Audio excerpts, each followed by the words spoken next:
I get to like go from something in my head, put it down on paper, be part of the process while it gets built, and then actually see people use it. It's a tremendous gift that resonates deeply to understanding what a life is all about. Hi, everyone. I'm Amy Devers, and this is Clever. Today, I'm talking to Lionel Ohayon. Lionel is the founder and CEO of ICRAVE, a New York City-based innovation and design studio that reimagines built and digital environments for award-winning hospitality, airport, healthcare, and workplace projects across the globe. A recent project you've most definitely heard of is the immersive and paradigm-shifting live entertainment venue, the Las Vegas Sphere. It truly does change the game in terms of the concert-going experience. Lionel studied architecture at the University of Waterloo in Canada before moving to New York City, and in 2002 founded ICRAVE as a design-build startup. They first made a name with projects like STK, a popular nightclub in the meatpacking district, which quickly led to hotels, cruise ships, and airports, and reinventing the traveler experience. Now, 22 years in, ICRAVE is leading the charge and understanding how our digital and physical worlds collide across industries, and integrating their expertise in strategy, branding, experience design, interior design, lighting design, and digital design, along with deep research into human experience for projects like creating patient-centric ecosystems for Memorial Sloan Kettering Cancer Center and St. Jude Family Commons. And 53, a restaurant next to MoMA that extends the art experience to dining. The Las Vegas Sphere, as Lionel has described it, is limitless and otherworldly. Qualities of potential that you can hear in his words, too. Here's Lionel.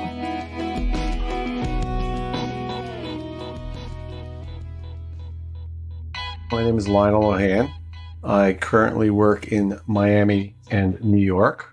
I'm an architect by training. I work in the space of solving problems using design thinking. And most of our work is in the space where people connect in real life. Our thesis is about understanding how our physical and virtual lives are really converging into one broad experience base. So we're navigating that new kind of experience map, if you will, to understand how we engage with each other socially, emotionally, and how we really look at our world as a place where we're converging from all types of encounters. So for me, what really inspires me is understanding the world we live in and what I call the pointy end of the pencil of architecture, which is the emotive side of what it means to be in place, in space, creating a world that's ever changing. And I think for us, and me specifically, that search has brought us to a world where there are a lot of unknowns, right? There's a lot. For the first time in many parts of human evolution, we're struggling with understanding, well, what world do we live in, right? Which parts of it are real, which parts of it are not? And I think people my age generally think that the whole new virtual world is not real. But we could certainly point to the fact that people are having real human experiences in completely artificial places. And in understanding that, we understand that those places need to be thought through. They need to be conceived. And we need to understand why they are the way they are and how they impact our lives in this physical world. That is impressive and psychologically laden, maybe even fraught territory at times, but also a very exciting frontier. And something I think about when you talk about people our age. Are we similar age? Are we both Gen X? Yeah, Gen X. Okay.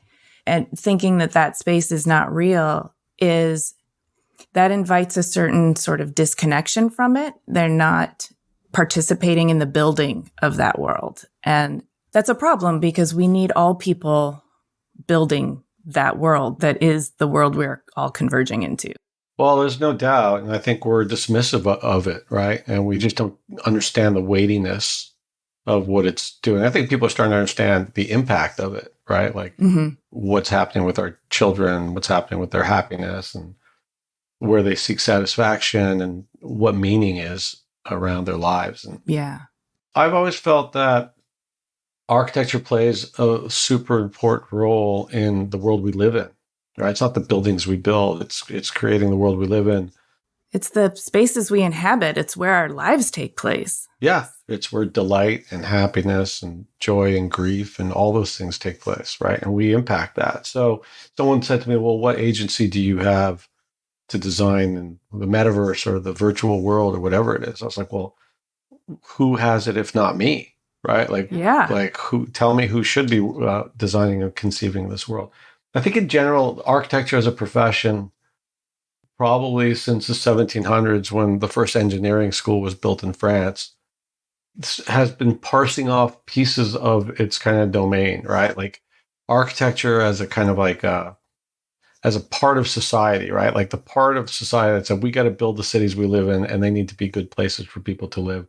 As it got more complex, the world of architecture got smaller and smaller and smaller and smaller. All of a sudden there was landscape architecture, there was interior design, and so on and so on. Millions of different disciplines that got clipped off of it until maybe architecture itself, urban planning, all these parts used to be part of an ethos of thinking. Yeah.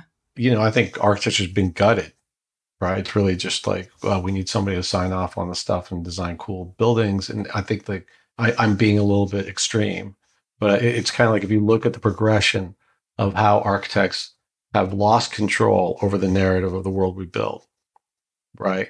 The part of society that's paid for it is the health of our cities, right? That's really the issue, is that there's no kind of overarching vision that has authority over understanding what that world can be. And it does require new types of thinking and new types of experts to sort of solve for it. But it needs to live under some sort of house, which it doesn't right now. And I think like for me, that's like the most interesting space right now, because whether I code in some software or not, that's not really the question. The question is, what is that world going to be about? I do think over the last several generations, we've separated into these specialties. And now we're starting to realize that when we're all siloed off, we're not benefiting from shared knowledge. We're not benefiting from the cross-pollination. And we're also not thinking about things holistically, as you pointed out. And so the concept of you building a house where all this can live under one roof in order to have a more holistic sort of genesis of project and conceptual thinking is something that I feel is really important. As an educator, I feel that's really important. And I'm excited to hear you talk about bringing that together, because you're in a space where that's difficult. You're sort of going against the grain by doing that. And at the same time, it's wholly necessary. So cheers to you. Before we get deeply into what you're doing right now, I'd love to understand how you got to be so interested in this. And to do that, I really love to understand where you grew up and what your family dynamic was and what kinds of things interested you as a kid. And I know you've always wanted to be an architect. Where did that grow from? It's an interesting question. It's funny because I have so many inputs as a child that I'm born into a Jewish family who immigrated from Morocco to Canada, pregnant with me. But I was born in Canada and grew up in Canada.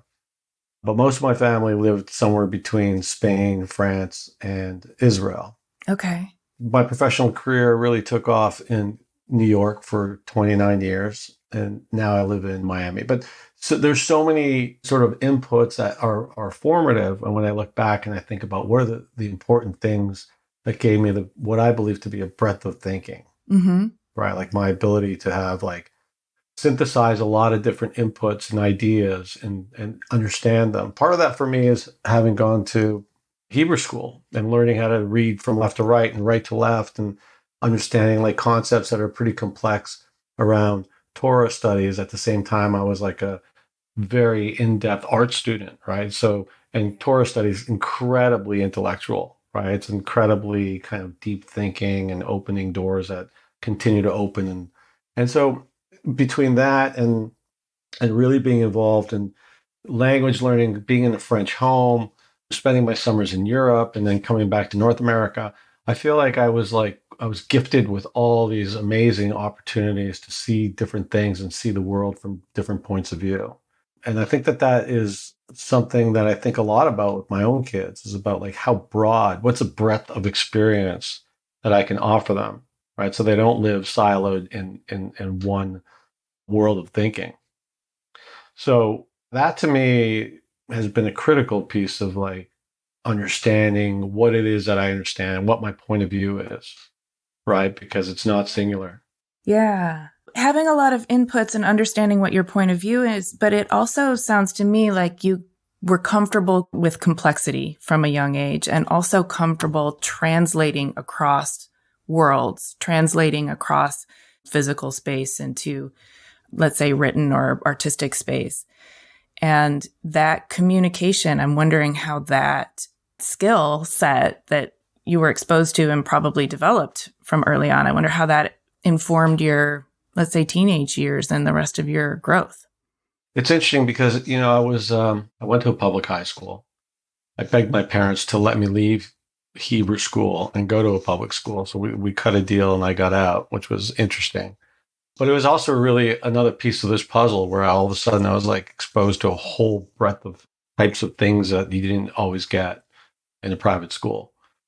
I remember that I sort of crossed a lot of different groups of friends. Like I had friends who were, in the art program, right? And then I had my jock friends. And then, kind of like to party and mess around. I had party friends.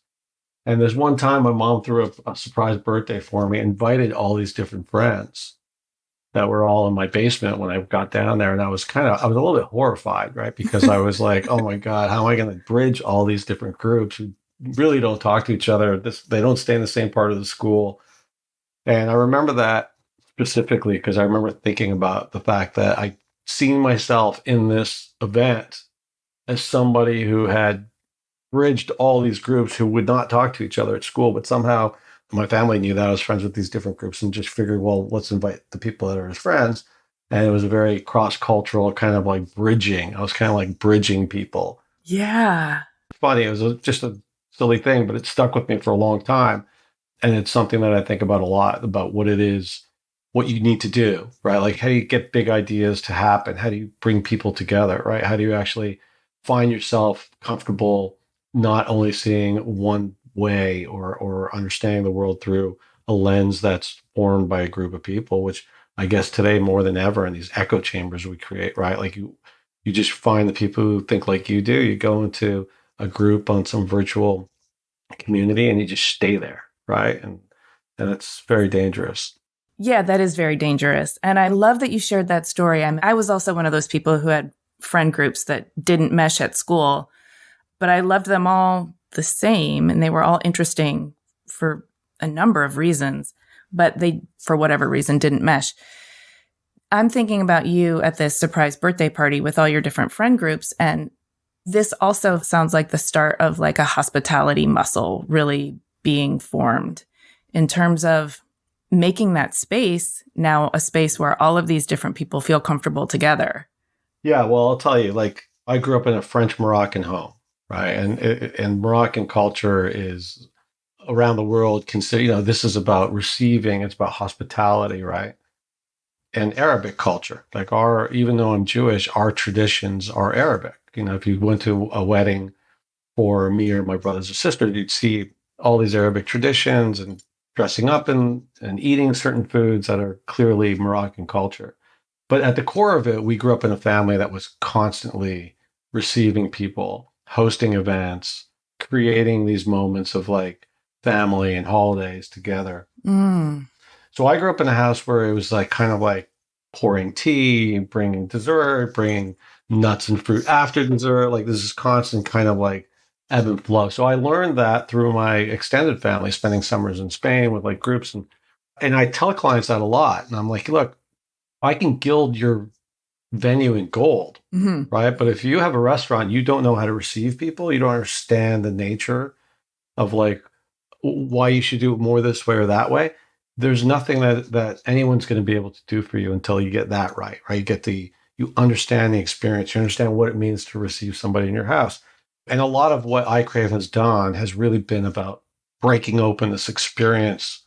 What is the experience of receiving somebody in your home? And so certainly I think that I was completely predisposed for thinking about, even if it was going to be architecture, which I always wanted to be, it was always going to be in this hospitality side. Interesting. I mean, I know you cut a deal with your parents to go to public school. Was that evidence of a rebellious streak, or was that just an adventurous side who needed a different experience? I'm trying to understand if you went through the normal awkwardness that most teenagers did, or if you were just like already on your path and very driven. I would say I was more kind of like on my path, right? Like I never strayed from this idea that I was going to be an architect. If you met my third grade teacher and you said, hey, I met one of your students, they would ask you, did he become an architect? Okay.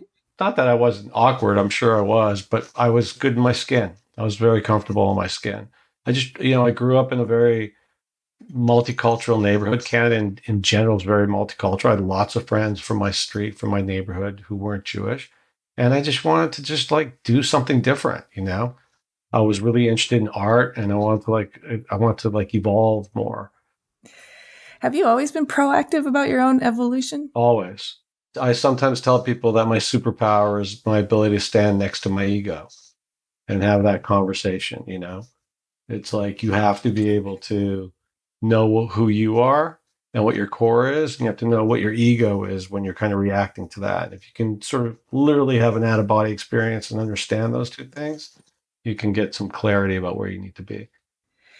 Were you always so conscious of your ego and your sense of self-assuredness and composure? Look, architecture school was I went to the University of Waterloo. Mm-hmm. It was a very, very difficult program to get into. I was very competitive, right? The first year design award was like a big deal, and I knew I was going to do whatever it took to win the first year design award. And I say all this because after I got the award, I just kind of was like, all right, you got the award. Congratulations. Like, what did you give up to get the award? And give up a lot. It was like hardcore. You went to RISD, it was hardcore, competitive. You never get an A at University of Waterloo. So to actually get there and get one felt like you climbed a mountain. Mm-hmm. But I also realized that my friends who were just normal people who went to normal universities in first year were partying and having a great time and all sorts of other stories that they were doing, which I didn't get any of, right? I was just like working for a year. And so I kind of came back in second year and I kind of was like, yeah, whatever, I'm just going to do my thing. At first, what it did for me is like a professor would be like, you know what, Lionel, don't even come to class. You're good at what you do. But if you're just coming here to mail it in, don't waste your time. Oh. Which was like a byproduct of me pulling back too far. Okay. And the other part of the byproduct was that when I did lean back in, I leaned back in to search for the things that interested me. Yes. So I wasn't like trying to package the perfect project to get the mark. I just had some things that I wanted to explore. Yep. Right. And I just spent the next 5 years exploring things that were important to me without this kind of anxiety, like, oh my God, am I going to get recognition? Am I going to get the grade or whatever? And so a lot of times my projects weren't finished, but the ideas that they were grappling with were a lot bigger than I would have taken on because I was worried to finish it on time or whatnot. And I was comfortable with that. I was like, I don't know. I'm not sure what the answer is to this, but this is where I am. This is where I'm going. That is such an important place to be. You have the benefit, the privilege of education. You have the faculty and the expertise and the facilities. And to get to that place where you're not just trying to work the system, but you're actually deploying it to evolve your own knowledge in the direction that you need it to go, is the most empowered place, I think, to be in education. But not everybody gets there as quickly as you did. So that's a pretty powerful realization. It makes me think that you might be a nonlinear thinker. Like, is your traditional pattern to sort of zoom in and zoom out, almost like aerial style? Yeah, I'm the kind of person who will take an approach to a project and then take the absolute opposite side of what I just brought on, right? Just to like challenge it. Yeah. You used to do that in high school with essays, be like, you'd have like a subject matter in English and you have to go write an essay on it. Well, the whole time you're discussing the subject in class, you'd have a position vocally as you discuss it with your class. And then you turn in a paper that was the opposite on what you'd been speaking about. That's how you have to sort of like think through ideas back and forth and challenge them. Exactly. And you have to interrogate your own thinking. I think one of the strengths of what we've been able to create is just to challenge our ideas, and just not wrap it in a package and make it beautiful. You know what I mean? Mm-hmm. And it's an interesting thing to see, because I think like at iCrave in general, the people who work there and who have been there for a long time, and people, alumni who have left, have carried that kind of like process forward, which really is my greatest joy to see. Yeah, I bet you are the University of iCrave. And thinking for a firm such as yours to continually be at that sort of frontier edge. So you are not delivering what people think they want. You are showing people what they could want and then helping them get there. Does that sound accurate? That's great, by the way. I need to make sure I write that down. But that's a skill, and that's diplomacy and tact and communication as well, because you have to help people see your vision in order to get them on board, especially if they're collaborators or clients or in some way working on this with you. Bringing people along seems like maybe one of your superpowers. Well, I always tell people in the studio that if you did your job right, the client will tell his friends that he designed it. You were just there. It was like everything was their idea. Mm-hmm. Right? It was all their idea, and you just kind of like help push the process along. That is hard to do, but that is how you do good design, right? You're not imposing your ideas. There are times when we kind of looked at each other and we said, we should have pushed harder. Like we don't have to acquiesce so much. You know what I mean? You're always towing that line, right? Where you're not jamming something down someone's throat. Our mantra has been ideas for the brave. And the brave are not us. The brave are our clients. And I could point to every project and tell you that's a good project because I had a brave client. I mean, they're just letting me come up with ideas and they're saying, yeah, let's do it. Right. Yeah. But usually the good ones are ideas that have not been done yet. So it takes a lot of courage as a client to just be like, yeah, let's do that. How do you think you summoned the courage to go from architecture graduate all the way through to founding iCrave? I know you had a chapter of work before that where you did a lot of design build. So I think that I was predisposed to work for myself. I think that just was part of my DNA, right? And at the University of Waterloo, we were in a co-op program, right? So you're at school, then you went to work, then you went to school, and you went to work. So by the time I graduated architecture school and done the whole year in Rome, there was another 2.5 years where you actually were working in architects' offices. So I'd worked for architects in Paris and Montreal and in Toronto, all over the place. And along the way, you got to learn what the world of being an architect is like inside an office. And so what that did is it allowed us, when we went back to school, not to ever be taught anything about like how do you make a drawing, like any of that stuff you learned at work. Mm. And at school, you were just all creativity, it's pure ideas, which was perfect for me. It's a nice model. What I also got to learn was that I never worked for an architect who was happy, ever. Oh, God. And I'd never heard of somebody who had worked for a happy architect. They're just miserable. Like, it was just like either they were complaining that they weren't making enough money for the work that they did, or they weren't able to do the creative projects they always wanted to do. Yeah. They were like frustrated people. Even the incredible architects, they just were like, they didn't get to control the idea process. And so it became very clear to me that if I was going to do this, I was going to have to do it the way I thought it should be done. And so when I finished my thesis in architecture school, one of the professors said to me, your work is it's almost theatrical. It's very kind of like, the narratives are so strong. Like, have you ever thought of being a film director? Right. And so, not really, but that's actually pretty interesting. So I started poking around on sets and the Directors Guild and all that stuff. And I was thinking that maybe I want to be a chief production designer or something on the film.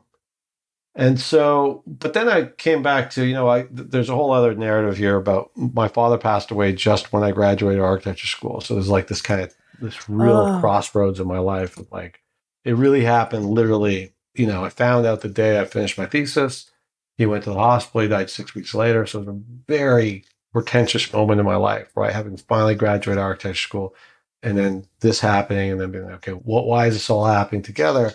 What are you going to learn from it? And what's your next step? So for me, there was this thing where, you wanted to be an architect since you were 6. And I can hear my dad saying, like, you're not going to drop it now, right? Like, you have to do this. Mm-hmm. You have to at least give it a chance. And so I said, if I'm going to do it, I'm going to do it my way. And I went back to like the beginning of architects and what they did, and a little bit about what I was talking about earlier about how architects have been piecing off their position and building worlds. And I was like, architects used to be master builders. They weren't just the guys who drew it. They'd be on the job site and they'd build the thing, like that's how you would do it. And I was like, maybe what I need to do is take control of what I design. I should think about becoming a master builder, meaning that we do all the design and we build everything. And so that's kind of like, I stayed home because, what we just gone through and everything. I was like, I stay home with my mom. I moved back into my mom's house, cleared out the basement, and started this business designing and building suburban basements, backyards, decks, fences, like renovations and stuff. I was really successful at it. And I was making a lot of money. I paid off my student debt that first year, and I was kind of like, wow, living at home for free and whatnot. And were you hands-on on the job site too, like putting boards together? And yeah, I mean, less and less and less as we become busier and busier. And then I'd wake up and all of a sudden there were 4 people in my basement, and then 5. And I was like, oh my God, I'm building a company here. Yeah. And then I just was like, it happened very fast. I was like, is this where you want to enter the game? Right? Because you could stay here doing renovations, and it looks like you could probably build a business, make a lot of money. But for all of the thinking you've done up until now, by then I was probably 25, is this where you want to enter the game? And I kind of realized that it wasn't. It was like, I need to go for more intellectual, bigger projects, more challenging kind of architectural world. When I got brought to New York, which was just a year later, I was like... And are we talking early 90s? When is this? Yeah, we're talking 95. My father passed away in 94, so 95, 96, 97. Mid-90s. Okay. New York's a tough one for design build. Yeah, when I got here, I kind of was running this big production of all these properties that were owned by this single man who needed to be designed and built. And we had the infrastructure around us, so I sort of took on that role. And I learned a lot. We built very complex things, and we had our own kind of shops and our own teams to build it all. So manufacturing became a really important piece of the puzzle for me, and understanding how things actually get built.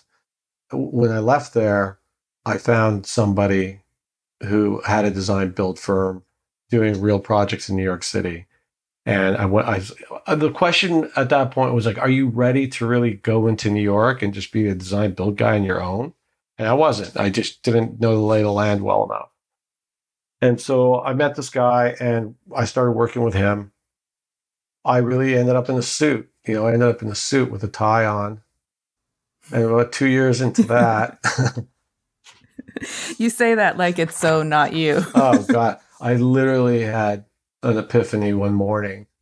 And I was like, I had my head against the mirror in the bathroom, right? I was putting my tie on. And I literally said to myself, I'm not paraphrasing. I said, choke yourself with that tie. I said, what are you doing? I literally had this conversation. I said, you spent your whole life working towards something. And who are you? Like, what are you doing? And that day I literally quit. Wow. I said, I can't do this anymore. And that's a whole other bunch of reasons. But fundamentally, I was like running around with brokers, real estate brokers, and trying to get deals and commercial interiors and stuff. I was like, what are you doing? And at that point, I stopped thinking about, should I be in New York? Shouldn't I? I was like, I quit. I was in a 1-bedroom apartment. I moved my bed into my living room. I bought 2 doors at a hardware store. I turned my bedroom into an office. And I started ICRAVE, and I just said, it'll be what it'll be, right? And once I got on my path, right, which was then looking for projects that I actually wanted to do, and now, to the credit of like having done that job for a couple of years, I knew the brokers and I knew what was going on, right? I knew where I could slip in. Yeah. And then from there, it was just like gliding into business, really, that just like flourished, really. It was hard work, but we were getting projects. We got into a cycle. We had a point of view. People knew why they were calling us, right? Yeah. So what I'm picking up is that you learned valuable information about how the economics of this all works, valuable information. I mean, you'd been hands-on for a long time. So like the understanding materiality close up, right? Understanding really how stuff gets built helps you become a better designer because you can push the edges of how things get built if you know. If you know how to make it, it's a whole different ballgame, right? Absolutely. So you've started iCrave. You've got this independent streak that's pretty profound. You also have a knack for course correction. And yet you've gotten yourself into situations where you learned the things you needed to learn in order to take the next step. So now iCrave, when you founded it, you say that things start flowing in. And you made quite a name and an impact on New York City, but also for your business in terms of nightclubs, hospitality, restaurants. And this is essentially world building. Like you are a production designer when you're designing these spaces. You are creating a new reality for people to exist in and a narrative in a lot of ways. Your work is still very theatrical and very narrative. So all of this is kind of coming together. And are you still finding your voice? Is your voice still being developed? And how are you getting braver and braver clients? There's always this kind of like self-introspection that it's not good enough. Like you're not doing the projects you should be doing. They should be bigger projects. They should be more important projects. Or that's innate in me. I think a lot of people have that where they're not going to be happy with what they've done. They want to think about what they're doing next. Mm-hmm. One of the things that it led to is this voracious appetite for new, for more, right? And this like constant, like sometimes I just kind of open up an old file of like a portfolio from years ago. And I'm like, how many projects did we actually do? We're a tiny little studio. We did so many projects to a fault, right? Like I think other people, maybe if I had another voice in the room, would have said, nah, we shouldn't do that one. You know what I mean? Okay. It wasn't about making money. It was about a new challenge. You know what I mean? And maybe just trying something different. I think that we had started to land what I would call directional ideas that we were exploring, right? Like this is in the hospitality nightclubby stuff. And nightclubs were a natural evolution. My thesis was, what is the impact of virtual space on our real world? You know, this is like Snow Crasher back in like, this is like 1994. Mm-hmm. It manifests in a theatrical nightlife venue in downtown Toronto. And I learned that you had the most license in an area like that to be creative, right? Like you said, it's like a production design. Like who's going to tell you not to be more creative if it's a nightclub? Right. Especially that's what they were looking for. They're looking for somebody who can like do something really amazing, really cool, really crazy, because that was the currency to get people to come into your nightclub at the time, right? Right. But what we were landing were like big ideas, like how can one step through the looking glass and relinquish their inhibitions to learn something new about themselves? That's a pretty big idea for a nightclub. Yeah, I love it. But those were kind of like, that was like the driving principle in all of those nightclubs was like, can I learn something new about myself? And, like you might have gotten up on a table and danced in a nightclub on a table. And that could be a life affirming thing that you found the confidence to do it, or you relinquish your inhibitions and you just went for it. And there was always this kind of like intellectualization. We always had this like kind of like chip on our shoulder that we came from architecture school and we were doing interiors, right? And we were like, kind of like, how do we turn it into architecture, right? And I think that was good for the work. And I think that we were forming like this kind of sense about like experience outcomes, emotive outcomes. Mm-hmm. A lot of things we talked about were delight, like moments of delight, right? Which became like a driving principle about how light affects the way you feel, right? And how we can manipulate. Yes. Like not just light, but the choreography of how light works, or how you move from one space lit a certain way to another one lit another way, that would create that kind of motive response we're looking for. Yes. And all of those things also influence like their behavioral cues as well. So if you can sort of nudge somebody in a certain direction without physically nudging them, you talked about receiving people into your home before. It's a little bit like that. Like you're inviting somebody into an experience with those physical and light and sensory cues of the space. I'll give you a silly but straightforward example. Like we would understand that when people walk into a bar, they probably have a little bit of anxiety, maybe not a ton, but a little bit. And they may be looking for a friend, or they came in alone. There's a whole noise level and social level going on, and you need to find a perch, right? You don't want to be standing there in the middle of the room. You don't know where you should be standing. You like, exactly, how lit is it? Can I go find a quiet spot? And so people would, in general, we understood people would either find a bar to perch on, right? Or a side table in a lower lit space, or make their way to the bathroom, because that's another reaction where you want to see what's going on in the room. So the easy way to do that is make your way straight to the bathroom and check out the whole room, and then make your way back because you found the perch, kind of thing, right? Yes, absolutely. And so we broke down these kind of very banal things and tried to understand what it meant and how it was going to influence our reaction, because we wanted to be good hosts, right? We wanted you to feel good. You know, we never had people leave through the door they came in, because people might be coming in, and if they see people leaving, then it's kind of like a negative kind of signal, like, oh, why are these people leaving? I'm just walking into the club. Why are people leaving already? Right. These are very tactical, but no, but those are important.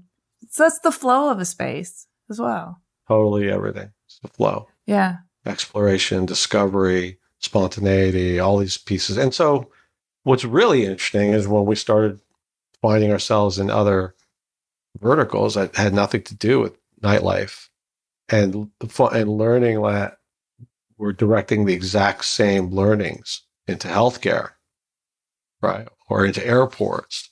Yes. And it's like, oh my God. So yeah, we're not doing design architecture here. We're doing something completely different.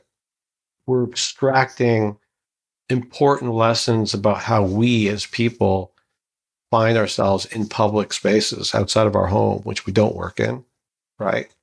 And we're creating memories for people that are coalescing around place, right? And for me, that's like, oh, and by the way, it wasn't until I got a phone call from Sloan Kettering, I was like, my God, how did I not see this? How did they see something in us that we didn't understand about ourselves, that they would call us? And it was so obvious once we started working with them that we had a lot to offer to that world. Absolutely. And it goes to show your initial thesis that architecture had sort of splintered off into all these different separate factions is undermining the whole system, because those concepts that you deployed, those skills that you perfected in terms of understanding human anxiety and how to solve for that in a space transfers to any space. Right. Any space.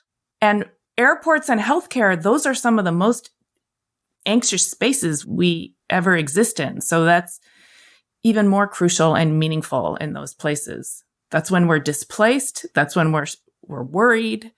That's exactly right. And that's how they got to us. They understood from an article, quite frankly, that we design places of anxiety. And they're like, well, there's nowhere more anxious than a cancer hospital, so let's call these guys. Wow. And if you want to talk about brave, when I say ideas for the brave, who's braver than Sloan Kettering that hired essentially a hospitality design firm to do a cancer hospital? That's like, right? Like that is brave. That's brave. What was that like for you? Did that feel profound? It was profound. First of all, I lost my father to cancer, so that was already a big thing. I think also it was an affirmation. Like we don't ever really fit like a proper peg in interior design or architecture or experience. Like there was no experience design. Experience design didn't really exist as a discipline really in and of itself. Strategists, there's all these parts swirling around. We still have a hard time defining what we do. Like, where do you call us for? When do you call us? And all these questions. So it was very affirming for us, and the work felt important. You know what I mean? Yeah. And it was really special. So I'm happy you had that experience, in part because it says to you, but more importantly, it says to the world that design can impact so many things, including health outcomes. if you'll consider it, if you'll bring it into the fold, if you'll let the designers and the architects at the table from an early point in the project, you can attack the problem from all of these different angles and solve for things that you might not even think could be improved by design. Well, I think that's true, and I think this is where we are today. Like, you have to expand what do you mean by design? Exactly. What do you mean, like what materials we're picking, or the quality of light, all of the above, which I think they all play a role in it. For example, in our research, we learned that people who are inspired have better outcomes. If you find out, God forbid you have cancer and you go in it with a try me attitude as opposed to a why me attitude, you legitimately have a better chance of surviving because your head's kind of like prepared for the challenge and you're going to like suit up and get ready for this challenge. Yeah. And so we're like, okay, that's the basis of everything we're going to do here, right? Like, we are going to challenge ourselves to figure out if we can create a facility, right? That's an active participant in your cure. We don't do the medicine, so that's outside of our purview. But everything else is like, we're going to tackle that. Yeah. But it is. I do absolutely 100% believe that our surroundings, our environment, our space has everything to do with our wellness. And I agree with you, like expanding our definition of design. When I think of design, I think of it really as a framework for achieving outcomes. And it's about inputs and having enough experience to kind of anticipate what might be built, and then having enough critical thinking to anticipate unintended outcomes. Yeah. And I think like, if you think about that, we have a mantra that says that the experience is the brand. Yes. I love your mantras, man. Man, we give good mantra. So for us, it's like, when you say, what do you mean that by design? It's like, well, how do you find out that you should be at Sloan Kettering? Or what is that experience about? When you arrive, what is that first moment all about? Right? When you leave, you just went through cancer treatment. What's leaving all about? Do you ever leave? Are you part of a family now? And there's some sort of communication or some experience. Do you pay it forward for people who are coming in after, that they can be inspired? So all these kind of parts are like, we put RTLS technology on the patients, right? So real-time location service. So like RFID. Part of our physical digital thing is like, half of the time you're just anxious because you want to know if your loved one is at a surgery. And you don't know, you're trying to find someone, they're like, be patient, doctor hasn't come out yet. And that's just ratcheting up the anxiety level. Right. So for us, we're like, well, forget what it looks like. How do we bring that anxiety level down? And so by putting an RTLS device on the patient, you can now track where they are, right? So it's like patient 13502 is in recovery, right? Right. So by the time we did our second hospital, which was a radiation, infusion, and chemo center, David H. Koch Center on 74th Street. Do you have people coming like for chemo or radiation or infusion? They might be signed up for a year or more, a few times a week, right? It felt a whole lot more like enrolling into college.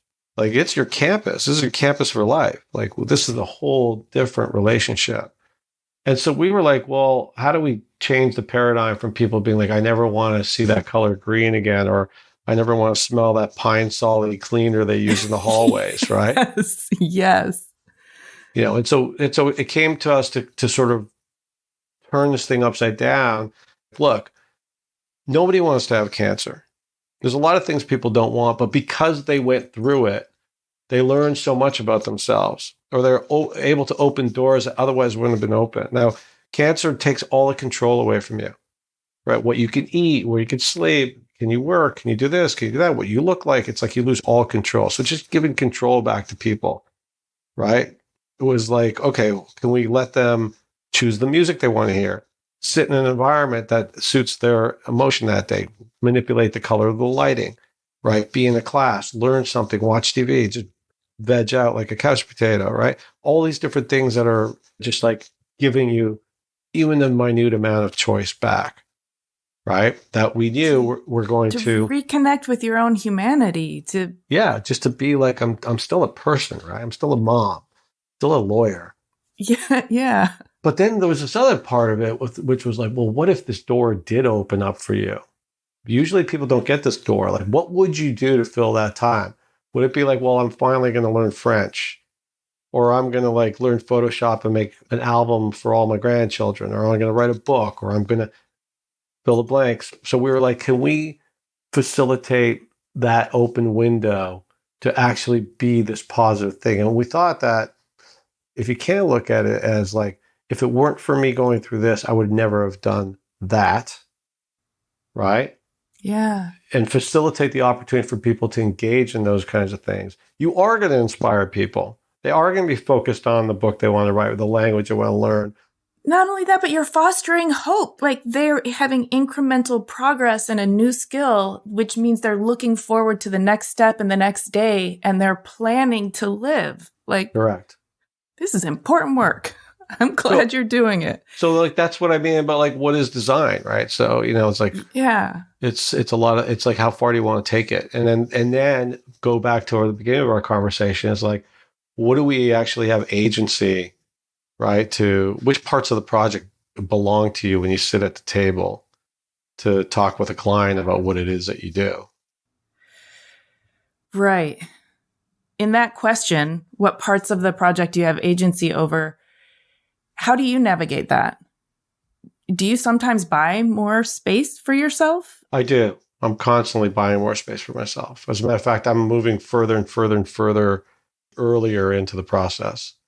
For me, if the project's baked, it's too late for me. It might not be for my company, but for me personally, at this stage of my career, I want to be there when we're trying to understand the why and help form the why of any project, right? Yes, I understand that completely. And I'm wondering, were you there for the why on the sphere? No, definitely not. That was, you give Jim Dolan total credit for that one. Okay. We were there for the why of the experience of the sphere. Okay. But why sphere exists, he completely had a vision and said, I want to have this spherical thing and I want to do A, B, C, and D. When we were brought to the project, there was still a ton of room to figure out, well, okay, so is this a stadium? Is this a arena? Is it a concert hall? What is the experience? What is it going to feel like when you arrive here? What world does this posit for you? We were really focused on the physicality, like where and what, how do you arrive? What's your emotional response when you enter there, right? And what kind of world can we build? So for us, I think that when it clicked, when I went there, and there still was no roof on it, and we kind of like understood the scale and what the client, what the customer would be going through when they arrived, and how vast this thing was going to be. Have you been yet? No, I'm dying to go. Yeah, it's to their credit at MSG and Jim specifically. He really has kind of reinvented the way that one can experience a live show. And Bono said it on stage opening night. He said, "This is solving the problem that arose in Shea Stadium when the Beatles played in whatever it was, 1964. It was the first time that someone had like done a big live performance with sound speakers, right? And apparently at that show at Shea Stadium, you couldn't hear the band because there probably weren't enough speakers for that many people ever designed yet. And the band couldn't hear themselves at all. Oh, right. Yeah, this is legendary. Yeah, and from that moment until this, nobody had just designed a place specifically for listening to music, right? Or seeing a big show. No, right. There were these big venues that were repurposed for other things. Yeah. And so it did sort of put a stake in the ground. And we were like, okay, well, what does it mean to arrive here? Where are you? And that really was the genesis of this idea that we saw the sphere as like the proscenium moving to the skin. Like as soon as you cross that kind of skin of what that sphere is, you were inside the show, right? What we're hoping to do is that erase that line between spectator and spectacle, right? Like you are now part of the spectacle inside this world. And so we wanted people to feel like they would step through the looking glass as one of our original kind of mantra, stepping through the looking glass and be the spectator, right? Erase that line. The stage is everywhere and you are part of the stage. Wow. So, having done this, you've made a name for yourself. You'll be doing more of these. But I also understand that you're continuing to do a lot of award-winning work in the restaurant space. And I think of it as a really important space for communities, but also for society. And so I wonder if you can talk to me about some of your restaurant work and maybe how that's moving, like what direction you feel you're evolving in terms of that. Yeah, sure. When we got a call to do a restaurant on the extension of the MoMA, at the base of the MoMA, I think for me, it was an important time for me to understand ICRAVE. I don't know if it was 20 years old yet, but it was right around there. And at this point, I'd lost the kind of immediacy of working on a project. It had been a long, long time since I had a project that I could just completely say, I did that project. You know what I mean? I have directors have teams. I kind of do this executive creative direction oversight and client relations and stuff. But I'd stopped doing the reason why I'd been the designer my whole life, which is actually design something. I just kind of wanted to do it, right? It was at the MoMA. It's a really cool opportunity. And I really, really wanted to make sure I was all over it. For the first time in many years, I took like a direct role in being the lead on a project and really thinking through things that, again, that I was struggling with, right? And I think like in general, what I call the Brooklynification of Manhattan had been going on for a long time, where everything needed to look like it'd been there forever. And it was like the bespoke bent wood with a piece of copper on it, just like, yeah. Okay. I feel like design had moved into a Pinteresty, this is what restaurants look like kind of thing. And so I was like, well, what does it mean? What do I have to say today about a restaurant? And so I kind of really focused on the sculptural quality, like this idea that you were dining in a sculpture, that this thing was not just a room for eating, but as an extension of where it lived, that it was part of the narrative of what MoMA actually is. And at the core of all that, there was also just this idea that I love a yummy room. And everyone's like, well, what's a yummy room? I'm like, a yummy room when you're in it, right? Yeah, it's sensuous. The lighting is good. It's like... The lighting's perfect. You can hear the people at your table. Yes, right? You can hear them. You might hear the clank of a wine glass. Just like the right sounds pop out, but not the cacophony of like people laughing and cackling and all sorts of things. Or the din of just everything sort of on top of each other so that you can't distinguish anything. Yeah. Right. Or you feel like you're in like a ripped out page of a travel magazine because it's just got to look a certain way to get that perfect Instagram shot. And we just were like, let's not be that. Let's figure out how to create this yummy room. It's a timelessness, a place that you say, where do you want to go? You want to go there because you want that kind of intimacy of space with friends, right? And where the light emerges from the center of the table and everyone's lit like around the fire and whatnot. So these kind of like things were like super important. Oh, and by the way, it wants to be a sculpture that you're living in inside the MoMA kind of thing, right? Yeah, that's it. That's all. So it was very cathartic for me. It was super important for me. Once I realized that I still can do this and it can work and I can get like, I want to design, I want to draw, I want to paint. There's things I want to do that I'm not doing because I'm running a business. Right. Oh, man. And that's just taking time away from me doing what I not only want to do, but should be doing as a contributing into the world and into, I want my kids to see me actively doing interesting things, right? It's not running a business. And I think that the time came in a kind of serendipitous way for me to sort of look at where does ICRAVE go from here? And how do you do that with integrity, right? And not be like, hey, ICRAVE designs, metaverse now. Like we now do this. It's like, I used to say ICRAVE will be the company it's supposed to be when we look at our competitors and we go, let him design that. He's better at that than we are because you're not just so desperate to get the interior design fee because you need it because you're running a business. You've actually stepped outside of that and you're kind of like looking at it in a much more strategic position with the client. And that takes maturity and that takes kind of like confidence in what you do, not to just want to do everything. That also saves you from kind of spending your energy and your steam on a project that doesn't really fulfill you or your team. You got that right. And the team's so important. They want to be working on things that mean something to them. Because if they've also made a lot of sacrifices to be in this profession that's about passion, and it's about drive, and it's about integrity and all those things. And you can't just jam things down. Not at iCrave, we don't want to jam things down people's throats because we have to do it. But, like I've always wondered what iCrave would look like, or what company would you build if you had to build it today? And that's where Journey was born, right? Journey was born. I was introduced to somebody who was a former CEO of Frog design firm. Okay, yep. And we've known each other for at least 10 years now. And we've been bouncing around the idea of what a company would look like. What do we do? How can we reinvent the way creatives get remunerated for their work? This fee system sucks, and these people aren't making enough money, and we should own part of the equity, and all these kinds of things, which I've done a lot, by the way. In my career, I've owned a lot of the projects that I've designed. Again, that affords you more opportunity to be as true to the creative process that you want to be, because you're not counting on every dollar that comes in being a dollar from your design fee. So we've always thought, like, there's got to be a way to change this. Mm-hmm. These creatives are so, they add so much to the process. They add so much to these projects, right? And at the end of the day, they just it's very hard to get the pay structure across a creative studio that you'd like to, because just the revenue's not there.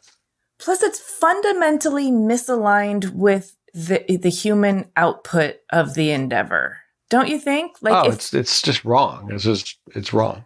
If you're just paying me for my service and I'm putting in all of this energy to sort of imagine what could be built for you on behalf of your brand and how it's going to function for you and your customers, and then when it's designed and I'm not getting paid anymore, I've just been squeezed dry for this thing that continues to serve you and your brand forever and ever, and potentially grows your brand, not just your bottom line, but your cachet and all of that. Yeah. Well, look, I'll say it this way. People will always exploit passion. I get to do something that a lot of people don't get to do. I get to wake up every day and do what I love every day.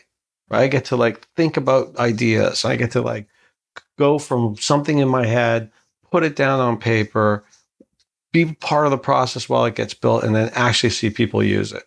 That is a gift. That's a tremendous gift that resonates deeply to understanding what a life is all about, right? And if you, it's a really sad thing. They know that there's passion in it, right? And so it's sad. That's what bothers me the most about it. It's forget the hard work.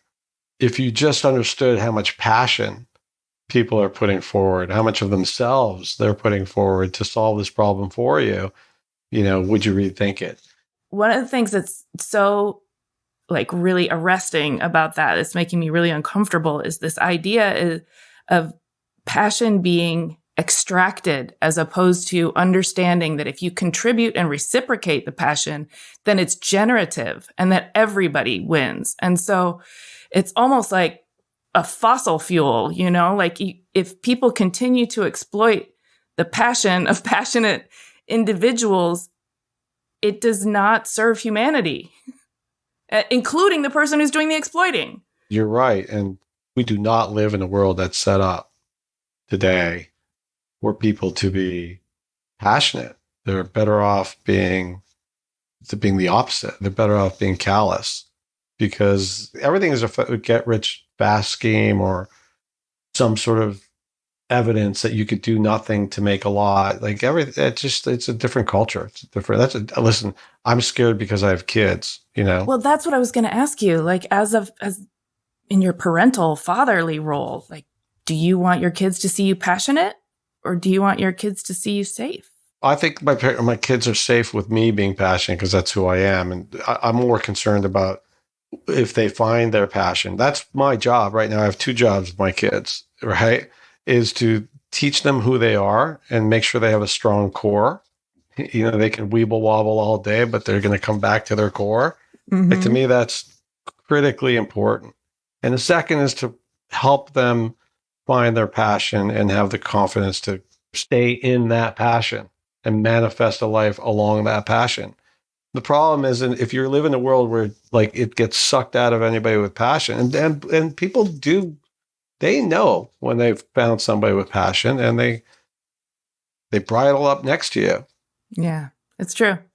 I tell young people all the time, do not be frivolous with your time because these people will waste your time. When people leave and say, hey, I want to start my own business, I'm like, all right, let's sit down and have a talk. I think you should. It's a good time for you to start your business, right? But here's the things you need to know. I love to hear your parenting perspective because I think it resonated really deeply with me as a human. I think your kids are in a good spot with you. I hope so. It's definitely my most important work. I'll tell you, it's really interesting. I was at Burning Man, which you probably know I've been going for many, many years. I did read about that, yes. I know. It was just after Larry Harvey died, who started Burning Man. And somebody said to me at this event, what are you going to do for Larry? And I thought about it for a couple of days, and I hand out these kind of Little Prince pop-up books as a gift that I hand out to people. Little Prince is an important book to me. And so I'll put notes in there or whatever, and I hand it out to people. And so I was like, you know what? Maybe I'm going to like write down some of my inner thoughts, right? Like I'm just going to start writing them down. And then on the night of the burn, when they burn the temple, I'll dedicate it to Larry and I'll put it in there and it'll burn with the temple. And, that'll be my kind of like tribute to him. And so I started writing. It took me a long time, a lot of procrastinating.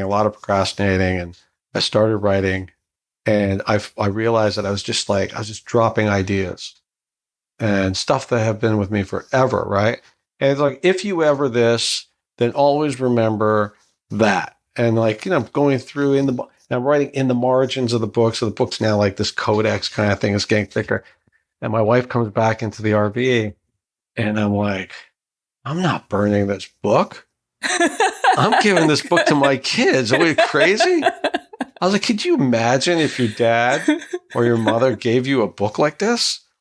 And so I think it's important with kids, the idea of raising exceptional children isn't that they might be the president of the United States or the CEO of a company, right? It's about, you have to define what that means to you, right? Every parent should have like a clear idea of what the project of raising their kids is, right? It's the most important project of your life. You're like, well, what does exceptional mean? Because that's the only reason we're here. It's the only reason we have kids because we want to make a better world. Well, maybe that's not what everyone thinks. That's what I think.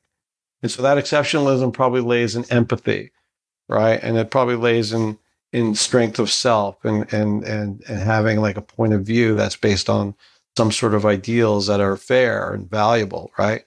Without overburdening your children with your own precepts.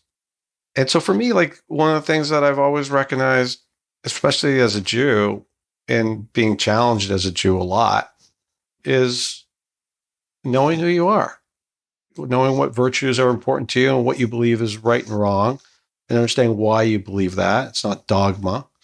And so for me, like this idea of like being able to resist this current trend of like tumbleweed egos that you can't say anything to anybody, because if you dare say anything that will hurt anyone's feelings, that we haven't like fortified, these kids with enough sense of who they are to just be able to say, yeah, that does offend me, but I understand your point of view and let's have a conversation about it, right? Like that to me is so frightening.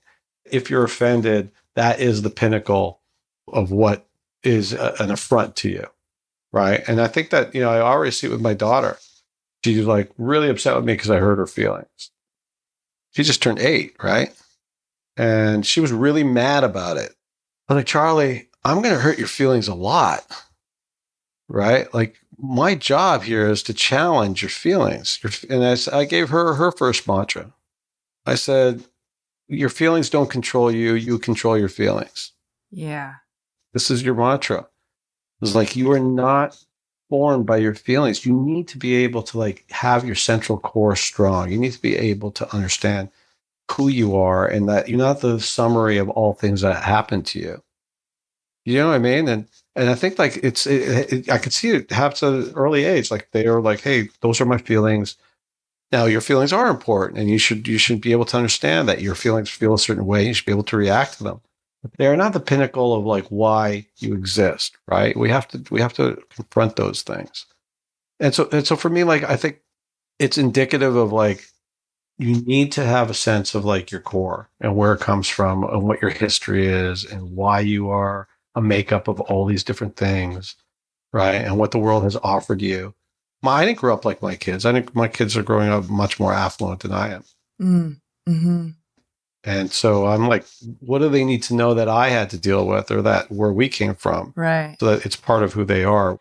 Yeah, I think it's interesting at that young age, like the concept of feelings and also learning to honor your feelings, but not let them control you. Learning to not take things personally or define you or internalize them and let them inform your sense of self. Like that's kind of a difficult, abstract concept, especially when feelings are flooding your system.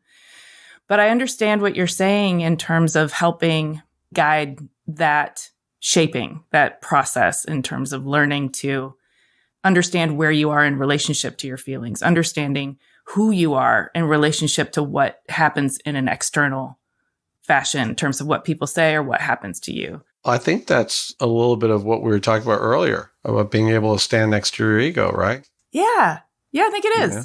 I never thought of that before, but I think listening to you, I think like, yeah, like, okay, this is how I feel. Why do I feel that way? And could I feel differently if I thought about it differently? If I reframed it for myself? What's making me feel that way? Is that my ego or is that something that I really like? Absolutely. Yeah. I think that I just really pray that we're able to step through this moment right now to kind of like, the world is kind of vibrating at such a bizarre pitch right now in so many fronts. Like, I think there's a purpose missing, right? And all these things that are happening all over the place are just indicative of like a lack of kind of like vision or purpose about where we want to actually go. We're just always getting bounced around from one thing to another. It's frightening. It is frightening. I do sometimes just derive a lot of hope from my students. Sometimes the next generation just astounds me with their clarity and sense of purpose, and it gives me a lot of encouragement. That's amazing to hear. I'm really happy to hear that. You are a profound man, Lionel. I've enjoyed every second of this, and I feel completely enriched from having shared this time with you. Thank you so much. Well, so do I. Thank you so much for this time. It's been great. Hey, thanks so much for listening. For a transcript of this episode and more about Lionel, including links and images of his work, head to our website, cleverpodcast.com. While you're there, check out our resources page for books, info, and special offers from our guests, partners, and sponsors. And sign up for our free Substack newsletter. If you like Clever, there are a number of ways you can support us. Share Clever with your friends, leave us a 5-star rating or a kind review, support our sponsors, and hit the follow or subscribe button in your podcast app so that our new episodes will turn up in your feed.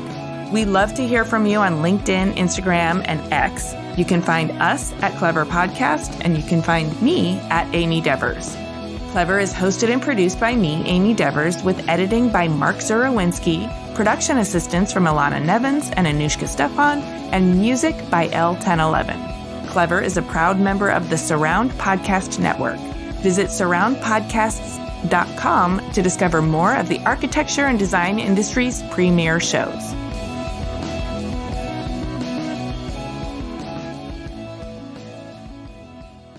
You know a yummy room when you're in it, right?